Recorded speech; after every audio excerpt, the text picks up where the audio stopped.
আমি জীবন কাহিনী, আমি চাঁদে 6 বার গেছি। চাঁদ বুঝেন, আবার আকাশের চাঁদ বুঝেন না। আফ্রিকা একটা দেশ আছে চাঁদ, যেটাকে আরবিতে তাসাদ বলে। আমি 6 বার গেছি এখানে। একবার আমি জিজ্ঞাসা করতেছিলাম ব্যবসায়ীদেরকে যে তোমরা রমজানে কি করো?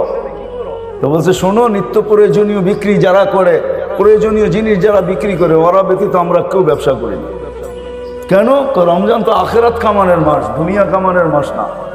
আমরা তো 11 মাস কামাই, 1 মাস কামাই না। তো জিজ্ঞাসা করলাম নিত্য প্রয়োজনীয় জিনিসের দাম কিরকম হয়? তা আমাকে বলতেছে তোমাকে মুফতি মানাইলো কে?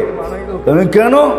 নিত্য প্রয়োজনীয় জিনিস আমাদের দেশে আমরা গরিব হইতে পারি, যারা বিক্রি করে এরা 1 মাস কোনো মুনাফা নেয় না।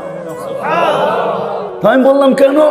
কেন তুমি হাদিসে পড়ো না মুআসাত, সহানুভূতির মাস, আমরা গরিব, আল্লাহ ওয়াদা করছে যে সহানুভূতি দেখাবে রমজানে কর্মচারীর সাথে আর মানুষের সাথে, আমার বান্দাদের সাথে, তার জন্য জান্নাত লেখা দিবে। বলছে আমাদের কোন ব্যবসায়ী যেই দামে কিনা কস্টিং যতটুকু অতটুকু দাম নেয়, কোনো নিত্য প্রয়োজনীয় 1 পয়সা লাভ নেয় না। আমি বললাম যারা কিনে, তো বলতেছে একটা হাসির ব্যাপার আছে, রহস্যের ব্যাপার আছে। আমি বললাম সেটা কি?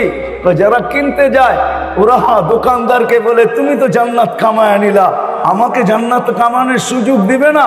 তুমি যখন আমার সাথে সহানুভূতি দেখাইলা, তুমি 1 পয়সা লাভ নিলা না, তো আমি এই টাকাটা তোমাকে হাদিয়া দিয়ে সহানুভূতি দেখাইলাম, আমিও জান্নাত পাইতেছি।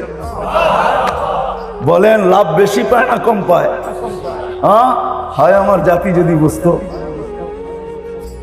আমি যদি মিডিয়ার মাধ্যমে জাতির কানে এটা পৌঁছাইতে পারতাম, সবাই যদি রমজানে অভ্যস্ত হইতো এরকম, 1 মাস যদি আল্লাহকে দিয়া দিত, প্রস্তুতি হয়ে যেত। 1 মাস তো 70 মাস, বৎসর হয় 12 মাসে।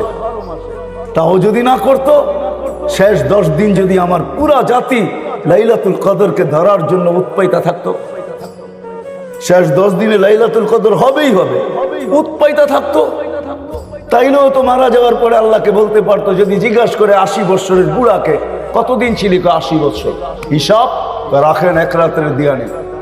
আল্লাহ যদি জেলে 1 রাত্র, কেন 1 রাত্রি তো 83 বছর 4 মাস ছিলাম। 80 থেকে 80 বাদ দেন, এটা কিছু নাই দিলেন, তারপরে তো 3 বছর 4 মাসের পাওনা আছি আপনার কাছে, ওইটা দেন, এটুক দিয়ে আমার চলবে, আর বেশি লাগবে না।